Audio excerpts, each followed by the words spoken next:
સીતારામ બધાઈને. સાંજના 4:30 વાગી ગયા છે. ચા પાણી પીવાઈ ગયા.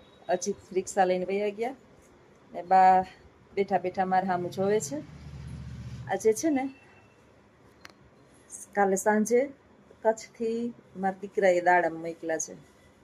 હજી એમ કહેતો હતો કે પેલી ઓલી છે ને પહેલી વાર મોકલા એટલે હજી તાત્કાલિક કોક ભાઈ ગયા એના સાડો ગયો હશે તો બહુ સારી વાડી હોય ત્યાંથી નહીં ન મેળાયું એટલે બહુ મોટા કલમ નથી મમ્મી મળી પણ નાના નાના બહુ એટલા બધા નહીં.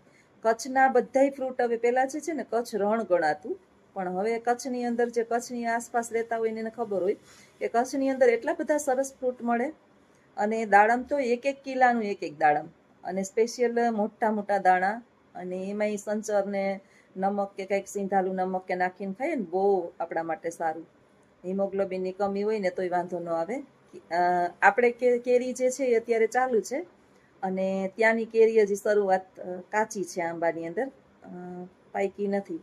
જેવો વરસાદ પૂરો ચાલુ થાય ને વરસાદ એટલે ત્યાં કેરી પાકશે અને એટલી સરસ કચ્છની કેરી પાકે.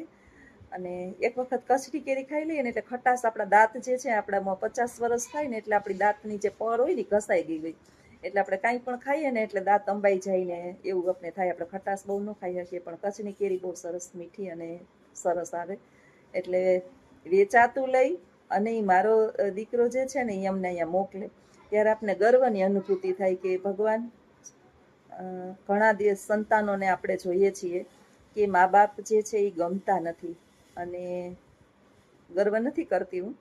અમે અહીંયા લગભગ 500 કિલોમીટર મારા દીકરાથી દૂર રહીએ. સ્પેશિયલ કંઈ એને બસય ન આવે, સ્પેશિયલ ભુજ જાય 60 કિલોમીટર કાપીને ત્યાં બસવાળાની હારે સરનામું દઈએ કે એસટીએ પોરબંદર ભુજવાળી જાય એમાં મોકલી દેજો ને અહીંથી અમને ફોન કરે કે મમ્મી પપ્પા ત્યાંથી તમે લઈ લેજો. કેરીની સિઝન ચાલુ થાય ને ત્યાંથી લઈ અને કેરીની સિઝન પૂરી થાય ને ત્યાં સુધીનો એ મોકલે. નહીંતર એવું નથી કે અમે નથી ખાઈ શકતા, લઈને ખાઈ શકીએ પણ એક ભાવના છે કે મારે મમ્મી મોકલવી છે, ખવડાવવું છે, મારે આમ કરવું છે, મારે આમ કરવું છે. ભગવાન કરે ઈશ્વર જે છે આ જગતની અંદર સંતાનો આપે ને તો સારા આપે, અન્યથા ન આપે. આજે મેં એક વિડિયાની અંદર જોયું હતું કે એક માં જે છે એ ફરિયાદ કરતા હતા. યુટ્યુબમાં આ વિડીયો આવ્યો હતો ને હું ઇન્સ્ટાગ્રામની અંદર જોતી હતી તો એની વવે જે છે ને એવી સાસુને મારી કે લોહી લુહાણ કરી નાખી અને પાછો તો કહે છે કે મેં 15 વર્ષની અંદર પહેલી વખત મારી એટલે હું તારે કાયમ મારવાની હતી. અને દીકરો કહે છે કે આમ તો મારે તો નહીં કોઈ દી, ઝઘડા તો ઘણી વાર થાય, આ પહેલી વખત આવું બન્યું. અરે નમાલા માય કાંગલા, આવી બાયુને તો જે છે ને રોડ ભેગી કરાઈ, જીભા જોડી થતી હોય, બોલચોલ થતી હોય. આ તો બધાના ઘરની અંદર ભાણા ભભડતા હોય પણ એક વૃદ્ધોને તમે એટલા બધા મારો કે એને લોહી લુહાણ કરી નાખો. એ અશક્ત લાચાર હોય એને જીવડા પડે. કદાચ વૃદ્ધોનો વાંક હોય ને તોય ન મરાય, આપણે રસ્તો દઈ દેવાય. એને શું જોઈએ છે એ આપણે સમજી લેવાય. અને આ બધું જ છે આપણે આ પૃથ્વી ઉપર છીએ ને એનું કારણ આપણા માતા પિતા છે, પછી આપણા પતિ ના હોય કે આપણા ખુદના હોય, એના થકી જ આપણે છીએ. અને જે ઘરની અંદર આપણે વહુ તરીકે વાસ કરતા હોય ને તો એ વહુ તરીકેનો વાસ એ ત્યાં આપણા સાસુ સસરાને કારણે છે. એનો દીકરો હતો ત્યારે આપણે એ ઘરની અંદર રાજ કરવા ગયા અને મેં તો એ ભાઈનો એ હાથ ભાંગલો જોયો. મને તો વિચાર આવ્યો કે કદાચ ભાઈનો બે માણસ બાયધા હશે ને હાથ ભાંગી નાખ્યો હશે. વિચાર પછી ઘણા આવે આપને. ઈશ્વર આવા સંતાનો કોઈને ન આપે. સરસ મજાનું માતા માટે સંબોધન થયું છે કે જનની જણતો જણજે, કા સુરા અને કા દાનવીર અને કા સુરવીર, કા દાતા અને કા સુરવીર. જનની જણતો જણજે, કા દાતા અને કા સુરવીર, તું નહીતર રેજે વાંજણી, તું મત ગુમાવીશ નૂર. હે માતા, એ જનેતા તું જન્મ આપને તો તું એવા પુત્રને આપજે કાં તો એ દાનવીર હોય અને કાં એ સુરવીર હોય. તું નહીતર વાંજણી રહેજે, તારું કુખને તું લજાવીશ નહીં, તું મત ગુમાવીશ નૂર. આપણે ઘણી વખત કહેતા હોય ને કે આવા કપૂત જેવા સંતાનો હોય એના કરતાં તો વાંજિયા સારા. ઘણા માતા પિતાઓ પથ્થર એટલા પીર કરે છે સંતાનો માટે થઈને. ત્યારે એક વાત કહેવા જેવી છે કે સારું નથી પુત્ર, કદાચ સારું કે પુત્ર નથી. અને જો હોય અને આવા સંતાનો કપૂત જન્મે તો માથે ઓઢીને રોવા કરતા ન પુત્ર હોય એ સારું. મારા સંતાનો લગભગ બધાના સંતાનો સારા જ હોય છે, પણ હું મારા દીકરાઓની વાત કરું બેયની, તો મારા દીકરા બે મોટો જે છે એ લગભગ એને 31 પૂર્ણ થયા, એનો વાંક ન હોય ને તોય મેં એને ઘણી વખત કાંઈ બે શબ્દ કીધા હોય, એક શબ્દ કોઈ દિવસ મારા દીકરાએ મને સામે ઊંચું ઉપાડીને નથી. મને પછી પસ્તાવો થાય કે ગરમ ગરમમાં મેં કેટલું એને કહી નાખ્યું છે, એક શબ્દ ન બોલે. અને મારો નાનો તો એવો મારો છે, મોટો છે ને બહુ બુદ્ધિશાળી, અનહદ બુદ્ધિશાળી છે. જીવનમાં કોઈને દુઃખ ન થાય ને એવું એનું વર્તન છે, કે વાણીથી, વ્યવહારથી, મનથી, તનથી, આપણે કહીએ ને કે કોઈને મનથી, કર્મથી કે વાચિકથી દુઃખ ન થાય, એ માણસ તમારા કર્મ, એ સારા સંસ્કારોનું સિંચન છે.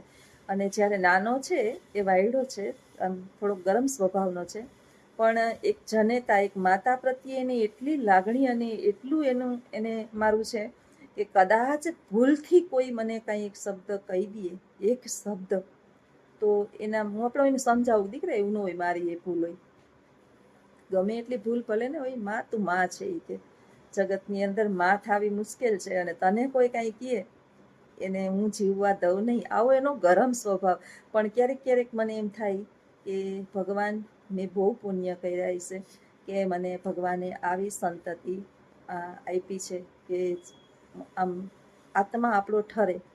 આપણી જે મારી બધી મેં મજૂરી કરી, કાળી મહેનત કરી, મજૂરી કરી લીધી, કામે કરતી હું, બહારના કામે બહુ મેં કર્યા છે, ઢહેડા ઘરને આગળ લઈ આવવા માટે કોઈ બાકી નથી રાખી ને એટલા કામ મેં કર્યા છે, પણ મને જરાય અફસોસ નથી કે મારું બધું જ જે છે ને એ લેખે લાગ્યું છે કે સંતાનો મારા આટલા સંસ્કારી છે.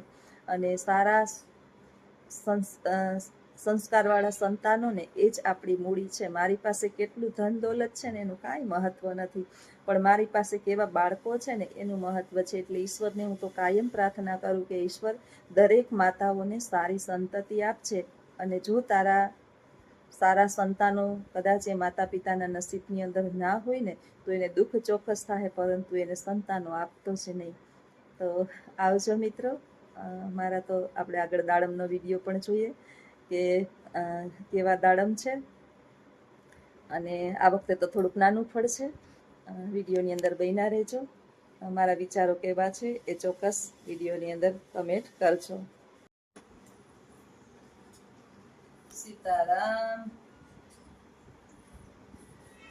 क्या है, क्या है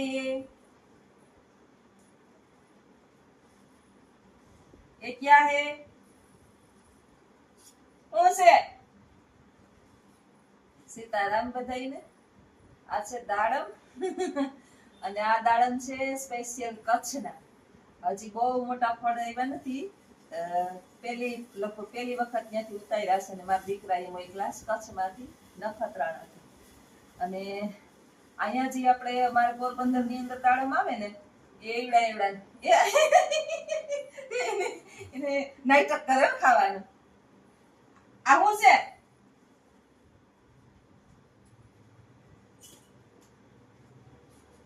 ખોટા ખોટા નાટક કરે, એને ખબર છે દાડમ છે. જો હે શું છે આ? શું છે? હજી તો થોડાક જ મોકલાય, કે દાના હતા ને એટલે થોડાક જ મોકલાસ, પછી આખી પેટી 10 કિલોની મોકલે. ચાકુ, આ સફરજન નથી, હે આ દાડમ છે. હમણાં જ્યુસ કાઢ દેવાનું. દાડમ નું સરસ જ્યુસ થાય, હિમોગ્લોબિન ઘટતું હોય તો, અને દાણા સરસ મજાના લાલ ચોળ જેવા નીકળે. અને આપણે જેવું અહીંયા આ બાજુ બધે આવે ને એ છેલ્લો ફાલ આવે ઉતારેલો, એટલે નીચે આશીષ એમ કેતો હતો ખરી ગયા હોય ને એ અમારે એમને કે વીણવા દઈ ગઈ એમને મફત, પછી લઈ જાય તમારે વેચે, કે આપણી જેવા નહીં. આ તો અહીંયા આ જે શરૂઆત જ છે, નહીતર ઓલી વખતે મોકલા હતા ને 1-1 કિલોનું એક દાડમ. એટલે આ સ્પેશિયલ દાડમ છે. અને થોડાક માંથી નહીં થોડેક ગમે ત્યાંથી ગોતીને મારો છોકરો ગમે ત્યાંથી મોકલી જ દઈએ, કોક આવતું હોય તો મોકલી દઈએ. અને હવે આવશે વરસાદ થઈ જાય ને પછી સ્પેશિયલ કચ્છની કેરી. કચ્છની કેરી કેવી હોય? નાની નાની હોય. નાની નાની ન હોય, સારું ફળ હોય, એકદમ મોટી હોય, મીઠું મીઠું હોય એકદમ. એને સ્પેશિયલ એકદમ આપણી છે ને કે ગીરની કેરી ખાટી મીઠી હોય કેસર કેરી. અને કચ્છની કેરી આમ સ્પેશિયલ એકદમ મીઠી જ હોય, ખટાશ એની અંદર હોય જ નહીં, એકદમ મીઠી. કચ્છની કેરી ખાઈ લઈએ ને પછી એકય કેરી ખાવાનું મન ન થાય. એટલે એ જ કેરીની સીઝન, વરસાદ એટલે લે લે લે લે લે લે કા આ ખાવાનું આલ્યો ખાવ. વરસાદ થઈ જાય પછી કેસર કેરી આવશે. આપણે વરસાદ થઈ જાય એટલે આપણી વહી જાહે અને અમાર પછી ચાલુ થાય. મનીષાબેન કહેતા હતા કે એક ખોખું લઈ આવ્યા કાયમ કેસર કેરી, પછી તમે બેન ઘણી લઈને ખાઈ લીધી. ઈ ખોખું નથી, ઈ ખોખું તો 2 દી હાલે, 10 કિલો 3 દી કે 4 દી રસ થાય. 2-2.5 કિલો નો તો રસ જોઈએ જ. એટલે 2-3 દી 3 વખત આવી લીધી ને પછી તો અમે 3-4 વખત લઈ લીધી અહીંથી. ખોખા નતા લીધા પણ હારામ હારી લઈ લીધી હતી.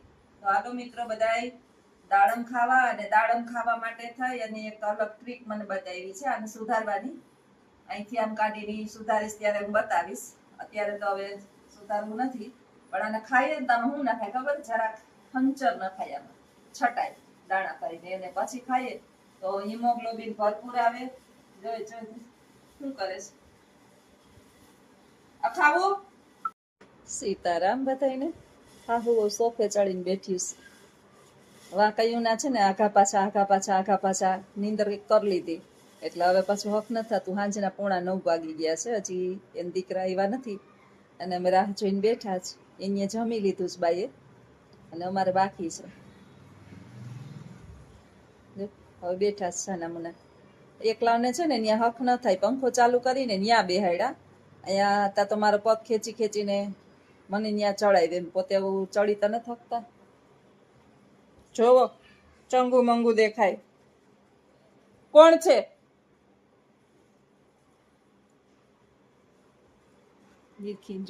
કોણ છે? ઈ કોણ છે? હે કોણ છે?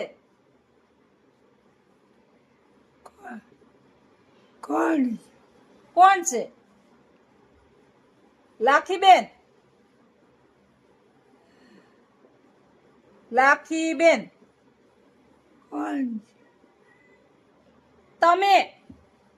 તમે દેખાવ, તમે. હા દેખાય ને?